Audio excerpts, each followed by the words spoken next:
Hello friends, good evening. Dream of Bharat के online platform पे आप सभी लोगों का स्वागत है।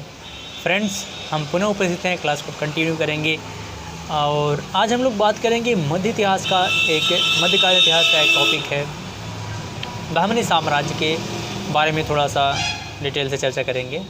हालांकि आप देखेंगे बहमनी साम्राज्य की बात करेंगे तो बहमनी साम्राज्य जब उत्तर भारत में दिल्ली सल्तनत काल चल रहा था, दिल्ली सल्तनत में खासकर तुगलक वंश के समय, मोहम्मद बिन तुगलक के समय दिल्ली अपने चरमोत्कर्ष पर पहुंच गई थी और 1325 से लेकर के 1351 तक का जो टाइम पीरियड रहा वो मोहम्मद बिन तुगलक का समय रहा।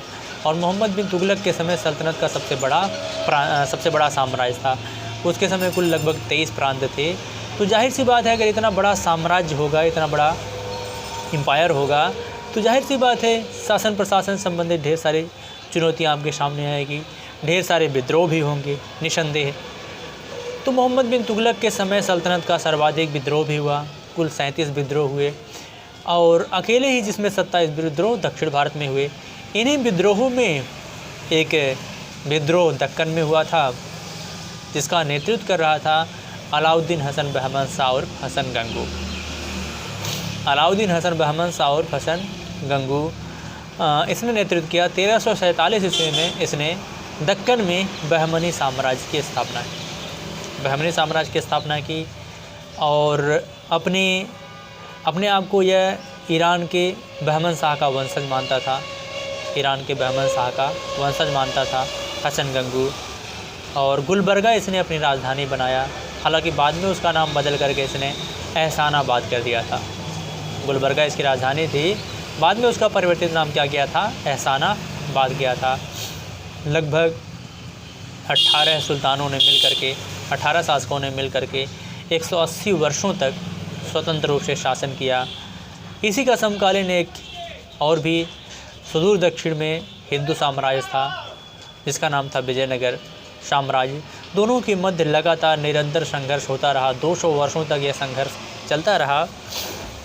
तो अंततः आगे चल कर के बहमनी साम्राज्य भी 180 वर्षों तक स्वतंत्र रहने के बाद 5 भागों में टूट गया। 18 शासकों ने शासन किया था, 5 भागों में टूट गया, जिसमें पहला जो प्रांत बना अलग होकर के वह आप देखेंगे तो बीजापुर पृथक हुआ 1489 ईस्वी में। बीजापुर को आदिल शाही वंश के नाम से जाना जाता है। 1489 ईस्वी में यह स्वतंत्र हुआ और यूसुफ आदिल शाह के द्वारा स्थापित किया गया था। स्वतंत्र रूप से यूसुफ आदिल शाह के द्वारा इसे स्थापित किया गया था। इसके अलावा बीजापुर के बाद आप देखेंगे तो फिर ये अहमदनगर स्वतंत्र हुआ। बीजापुर के बाद अहमदनगर स्वतंत्र हुआ और अहमद निज़ाम के द्वारा इसको स्थापित किया गया था। और अहमदनगर को आप देखेंगे तो निज़ाम शाही वंश के नाम से जाना जाता है। 1490 ईस्वी में यह स्वतंत्र हुआ। फिर आगे देखेंगे जो अगला अलग पृथक हुआ नए राज्य के रूप में, तो वह था बरार देखेंगे तो बरार को बरीद शाही वंश के नाम से जाना जाता है। बरार को जाना जाता है और यह भी 1490 ईस्वी में ही पृथक हुआ, स्वतंत्र हुआ।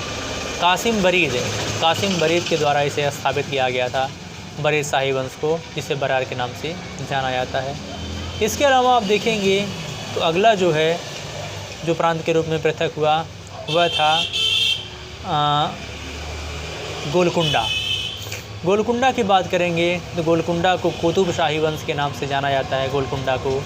और यह 1512 ईस्वी में यह पृथक हुआ और गोलकुंडा को कुतुब शाही वंश के नाम से जाना जाता है कुली कुतुब शाह के द्वारा इसे स्थापित किया गया था। अंतिम जो वंश था वह बीदर था। बीदर को इमाद शाही वंश के नाम से जाना जाता है और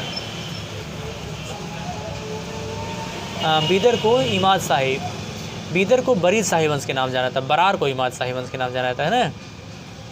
अमीर अली बरीद अमीर अली बरीद के द्वारा इसे 1526 ईस्वी में स्थापित किया गया। 1526 ईस्वी में इसे स्थापित किया गया था।